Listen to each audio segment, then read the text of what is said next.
से सुसज्जित आपका मुकुट और मछली की आकृति के कुंडल हैं। मस्तक पर अरुण तिलक, लाल तिलक, उस पर मोहनी मूरत, सांवरी सूरत, नैना बने विशाल, उस पर सांवला रंग और विशाल नेत्र अत्यंत सुशोभित हो रहे हैं। अधर सुधारस मुरली राजत, अधर अर्थात होंठ, सुधारस अमृत रस, अमृत रस से परिपूर्ण आपके सुंदर होंठों पर मुरली अर्थात बांसुरी शोभायमान है। उर बैजंती माल, उर हृदय वक्ष स्थल पर अर्थात आपके वक्ष स्थल पर बैजंती की पुष्पों की माला अत्यधिक सुशोभित हो रही है। क्षुद्र घंटिका कट तट शोभित, नूपुर सबद रसाल, क्षुद्र घंटिका छोटी छोटी घंटियां, कट तट कमर में, करधनी में जो छोटी छोटी घंटियां हैं अत्यधिक सुंदर घंटियां हैं। नूपुर सबद रसाल, नूपुर अर्थात पैरों के घुंघरू, और घुंघरू संपूर्ण वातावरण को संगीतमय और रसमय बना रहे हैं। मीरा प्रभु संतन सुखदाई, भक्त बछल गोपाल। मीराबाई जी कहती हैं कि हे प्रभु, सतजनों को सुख देने वाले, भक्तों से स्नेह करने वाले, आप मेरे नेत्रों में निवास करिए। बहुत सुंदर पंक्तियां, बहुत सुंदर अर्थ। आइए अब हम आते हैं, जब कोई भी पद आप पढ़ते हैं, कोई भी कविता होती है, कोई भी पद पढ़ते हैं, सबसे पहला प्रश्न होता है कि उसका संदर्भ क्या होगा। तो संदर्भ आप समझ लीजिए। प्रस्तुत पद्य हमारी पाठ्यपुस्तक हिंदी काव्य में संकलित श्री कृष्ण की अनन्य उपासिका मीराबाई के काव्य ग्रंथ मीरा सुधा सिंधु के अंतर्गत पदावली शीर्षक से अवतरित है। प्रसंग क्या होता है? प्रसंग अर्थात किसी के बारे में, उस कविता में, उस पद में कवि या कवित्री क्या कह रहे हैं, उसके बारे में जो लिखा जाता है वो प्रसंग। तो इसमें मीराबाई इस पद में क्या कह रही हैं? इस पद में मीराबाई श्री कृष्ण की मोहिनी मूरत अपने नेत्रों में बसाना चाहती हैं। ये आपका संदर्भ प्रसंग होगा। बच्चों एक बार ध्यान दीजिएगा कि संदर्भ सारे 5 पद मैं आपको पढ़ाऊंगी, एक ही होता है। जैसा कि आप जानते हैं कि संदर्भ पूरी कविता का, किसी भी कविता का एक ही होता है, प्रसंग बदलते रहते हैं, ठीक ना। तो अब आते हैं काव्यगत सौंदर्य। भाषा ब्रज, शैली मुक्तक, छंद संगीतात्मक, गेय पद मैंने आपको समझाया था। रस भक्ति एवं शांत, अलंकार अनुप्रास, भाव साम्य। अब आते हैं दूसरे पद पर। बहुत सुंदर पद है। पायो जी मैं तो राम रतन धन पायो, वस्तु अमोलक दी मेरे सतगुरु, कृपा कर अपनायो। जन्म जन्म की पूंजी पाई, जग में सभी खोआयो, खर्चे नहीं कोई चोर न लेवे, दिन दिन बढ़त सवायो। क्या बात है। सत की नाव खिवटिया सतगुरु, भव सागर तर आयो, मीरा के प्रभु गिरधर नागर, हरक हरक जस गायो। बच्चों यहाँ 2 जगह, जन्म जन्म और हरक हरक,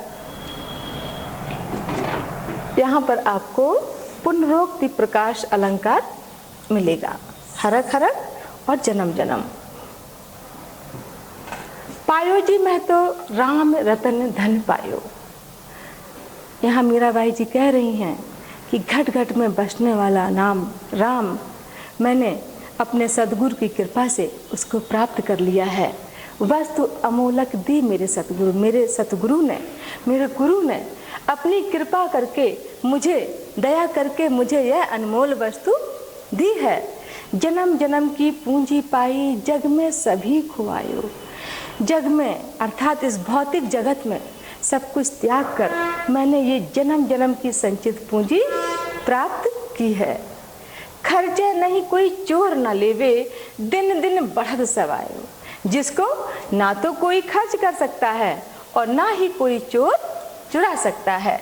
दिन दिन बढ़त सवायो, जितना इस पूंजी को आप पूंजी से अर्थात उनका भगवान श्री कृष्ण से प्रेम और भक्ति है कि जितना आप इसमें डूबते जाएंगे वह दिन प्रतिदिन बढ़ती जाएगी। सत की नाव खिवटिया सतगुरु भव सागर तरायो।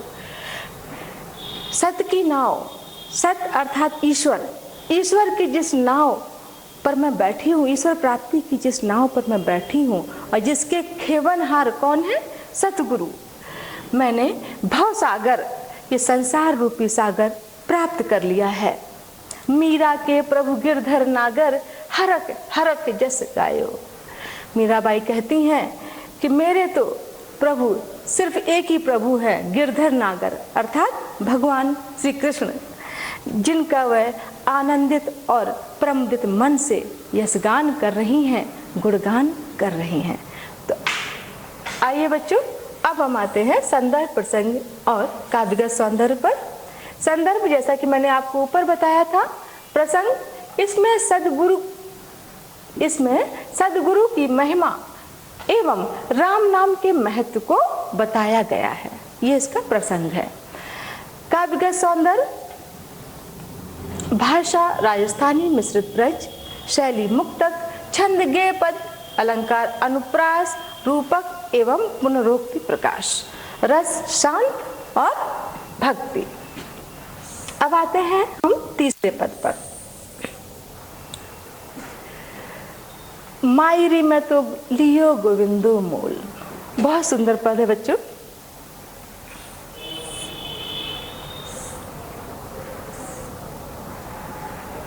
मायरी में तो लियो गोविंदो मूल, पहले वाचन करती हूँ पर पंक्तिवार आपको व्याख्या बताती हूँ।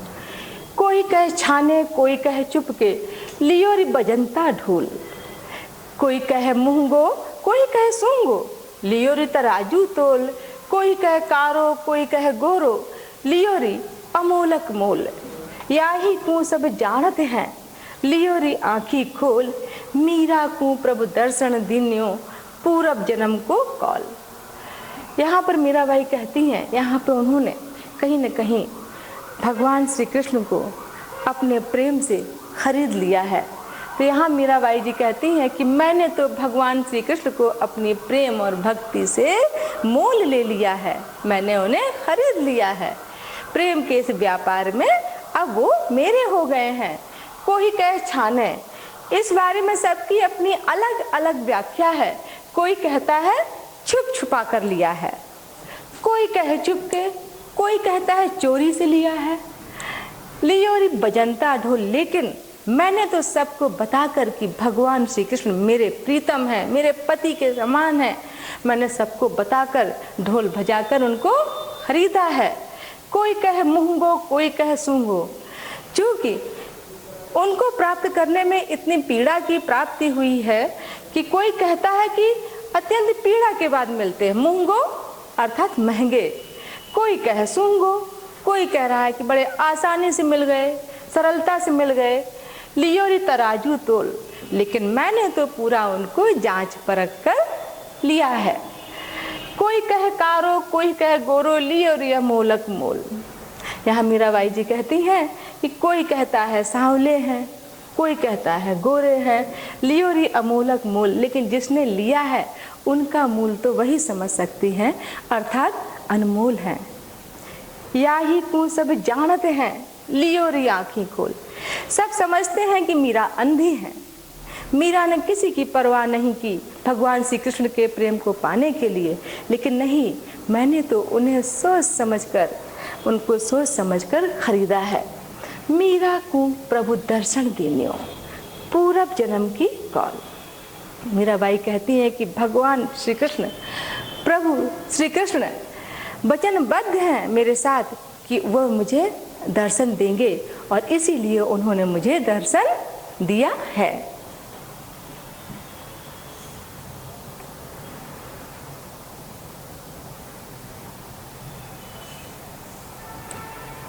संदर्भ बच्चों, जैसा कि मैंने आपको पहले भी बताया, प्रस्तुत पद्य हमारी पाठ्यपुस्तक हिंदी काव्य में संकलित श्री कृष्ण की अनन्य उपासिका मीराबाई के काव्य ग्रंथ मीरा सुधा सिंधु के अंतर्गत पदावली शीर्षक से अवतरित है। ये मैंने आपको पहले भी बताया था। संदर्भ वही रहेगा प्रसंग। इस पद में मीराबाई ने श्री कृष्ण से अपने सच्चे प्रेम को स्वीकार किया है, निसंकोच स्वीकार किया है। उन्होंने सीधे कहा है कि मायरी मैंने लियो गोविंदो मूल। उन्होंने निसंकोच अपने प्रेम को स्वीकार किया है। अब आते हैं काव्यगत सौंदर्य पर। भाषा सरस, सरल और मिश्रित शब्दावली युक्त ब्रज। बच्चों, ब्रज भाषा तो है जो, लेकिन उस क्षेत्र में जो भी भाषाएं बोली जाती थी उसका प्रभाव इनके काव्य पर स्पष्ट रूप से आपको दिखेगा। खासतौर पे इस पद में, इन पदों में जो हम आपको पढ़ा रहे हैं उसमें राजस्थानी शब्द ज़्यादा आपको देखने को मिल रहे हैं। अभी मैं आपको बताऊंगी, जैसे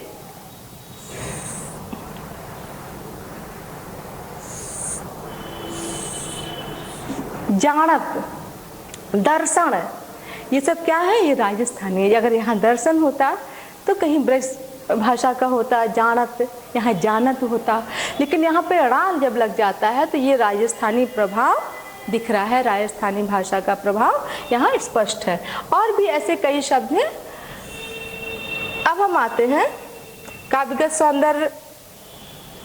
आपको बता रही थी मैं, भाषा सरस, सरल, मिश्रित शब्दावली युक्त ब्रज। शैली आत्मनिवेदनात्मक, भावात्मक तथा व्यंग्य का संस्पर्श लिए हुए है। रस, भक्ति, गुण, प्रसाद, छंद, गेय पद। ठीक, अब आते हैं चौथे पद पर। अत्यंत सुंदर पद है, मैं वाचन करती हूँ। मैं तो सांवरे के रंग रांची। बहुत सुंदर। साज सिंगार बांध पग घुंघरू, लोक लाज तज नाची। गई कुमत लई साधु की संगत, भगत रूप भई साची। गाय गाय हरि के गुण निस्दिन, काल ब्याल सुबाची। उड़ बिन, उड़ अर्थात उन, यहाँ पर भी आपको राजस्थानी भाषा की छाप देखने को मिल रही है। उड़ अर्थात उन। उड़ बिन सब जग खारो लागत, और बात सब कांची। मीरा श्री गिरधर लालसू, भगत रसीली झांची। इसमें मैं तो सांवरे के रंग रांची, यहाँ मीराबाई जी कह रही हैं कि मैं तो प्रभु श्री कृष्ण के रंग में रंग गई हूँ। मुझे इस दीन दुनिया का कोई होश नहीं है, मैं उनके ही रंग में भाव विभोर हूँ, आत्म विभोर हो गई हूँ। साज सिंगार बांध पग घुंघरू, मैं उनके लिए सिंगार करती हूँ, पैरों में घुंघरू बांधती हूँ। बांध पग, पग अर्थात पैर, पैरों में घुंघरू बांधती हूँ। और लोक लाज तज नाची, और सब लोक लाज को तज के उनके भजनों को गाती हूँ, उनका गुणगान करती हूँ। लोक लाज बच्चों, यहाँ पर जो स्त्रियोचित समाज में एक लोक लाज का दायरा जो बनाया गया है उसको मीराबाई जी ने इंगित किया है कि लोक लाज तज नाची, अर्थात वो संतों के बीच भगवान श्री कृष्ण के भजन गा रही हैं, नाच रही हैं। गई कुमत लई साधु की संगत, भगत रूप भई साची। मीराबाई जी कहते हैं कि जब से मैं साधु की संगत, जब से मैं साधुओं के सत्संग में शामिल हुई हूँ, तब से मेरी कुबुद्धि सद्बुद्धि में बदल गई है। अब मुझे इस संसार से मुझे कोई भी मोह माया नहीं है। गाय गाय हरि के गुण निस्दिन, काल ब्याल सु बाची। और रात दिन, निस्दिन अर्थात रात दिन, हरि अपने प्रभु के रात दिन गुण गा गा कर काल ब्याल सु बाची। मैं मृत्यु रूपी सर्प, ब्याल अर्थात सर्प, मृत्यु रूपी सर्प से भी बच गई हूँ, अर्थात इस संसार के जन्म मरण के बंधन से मुक्त हो गई हूँ। उड़ बिन सब जग खारो लागत, अगर एक पल भी मैं उनके बिना सोचती हूँ तो सब जग खारो लागत, संपूर्ण जगत मुझे नीरस लगता है, सूना लगता है। और बात सब काची, और सारी बातें मुझे निरर्थक लगती हैं, व्यर्थ लगती हैं। मीरा श्री गिरधरन लालसू, भगत रसीली जाची। मीराबाई कहती हैं कि भगवान श्री कृष्ण, प्रभु श्री कृष्ण का जो आनंद है, भक्ति से जो आनंद प्राप्त होता है, उसका आनंद उनके भक्त ही ले सकते हैं।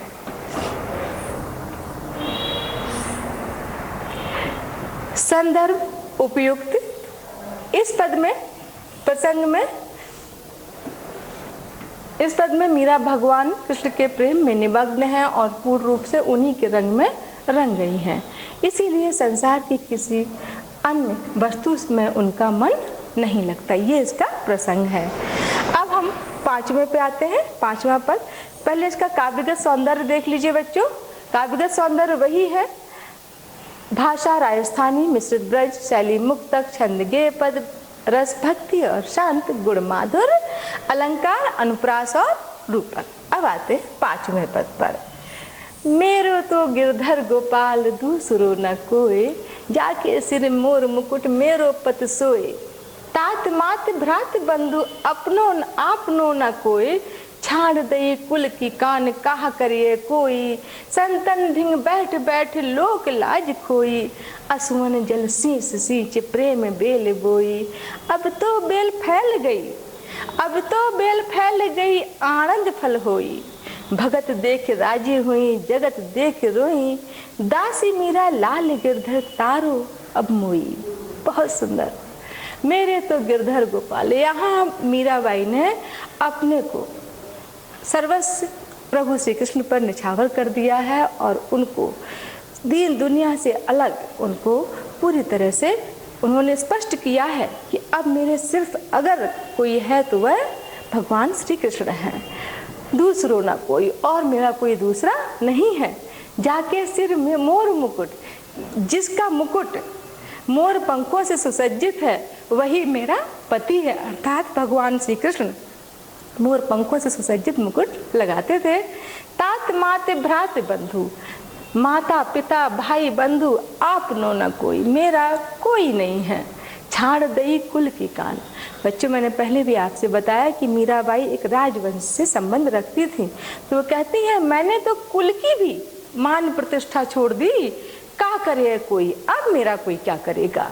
संतन ढिंग बैठ बैठ लोक लाज खोई, और संतों की सत्संग में बैठ बैठ कर मैंने लोक लाज, जो स्त्रियोचित लाज है, वो मैंने खो दी है इस संसार की दृष्टि में। असुवन जल सींच सींच प्रेम बेल बोई। यहाँ पे बच्चों यहाँ बिंदी है सींच सींच, सींच सींच प्रेम बेल बोई, और अपने आंसुओं से उनको प्राप्त करने में जो पीड़ा मिली है और उन आंसुओं से मैंने उनके प्रेम रूपी बेल को सींचा है। अब तो बेल फैल गई, और अब वह प्रेम बेल फैल गई है और आनंद फल हुई, और आनंद रूपी फल लगने वाले हैं। भगत देख राजी हुई जगत देख रोए। भगवान श्री कृष्ण की भक्ति में मीरा अत्यंत आनंद महसूस कर रही हैं, लेकिन जगत अर्थात इस भौतिक जगत को देखकर अत्यंत दुखी हैं। दासी मीरा लाल गिरधर तारो अब कोई। यहाँ मीराबाई ने भाव में अपने को गिरधर की दासी, भगवान श्री कृष्ण की दासी बताया है। वो कहती हैं कि हे भगवान, हे प्रभु, अब आप ही मेरा उद्धार करो, आप ही मुझे इस भौतिक संसार से मुक्त करो, मुझे मोक्ष दो। संदर्भ बच्चों, जैसा पहले मैंने आपको बताया, संदर्भ वही है। प्रसंग, इस पद में मीरा भगवान श्री कृष्ण को ही अपना सर्वस्व घोषित कर रही हैं। ये सर्वस्व लिख गया है बच्चों, यहाँ है सर्वस्व, सर्वत्र है, अपना सर्वत्र घोषित कर रही हैं। संसार के सारे नाते तोड़कर लोक लाज छोड़कर श्री कृष्ण के प्रेम में आनंदित एवं भाव विभोर हो रही हैं। अब आते हैं काव्यगत सौंदर्य, मिश्रित ब्रज, भाषा, शैली भावात्मक एवं आत्मनिवेदात्मक, गुण प्रसाद, छंद गेय पद, रस भक्ति एवं शांत, अलंकार, रूपक और पुनरोक्त प्रकाश। आशा है बच्चों आपको इसका अर्थ समझ में आया होगा। अब हम आपको कुछ गृह कार्य देंगे, आप नोट कर लीजिए। पहले, तीसरे तथा 5वें पद की संदर्भ प्रसंग सहित व्याख्या कीजिए। निम्नलिखित शब्दों के तत्सम रूप लिखिए। भगति, सबद, विशाल, नैनन, कृपा, आनंद, इनके आपको तत्सम रूप लिखना है। निम्नलिखित पंक्ति का काव्यगत सौंदर्य स्पष्ट करिए। दासी मीरा लाल गिरधर तारो अब मोहि। बहुत सुंदर, मैंने आपको इसका अर्थ बताया भी था। और अंतिम, मीराबाई का जीवन परिचय एवं काव्यगत विशेषताएं लिखिए। तो बच्चों, ये था आज का पाठ। अब मिलती हूँ अगली कक्षा में। तब तक के लिए धन्यवाद। शुभ आशीष।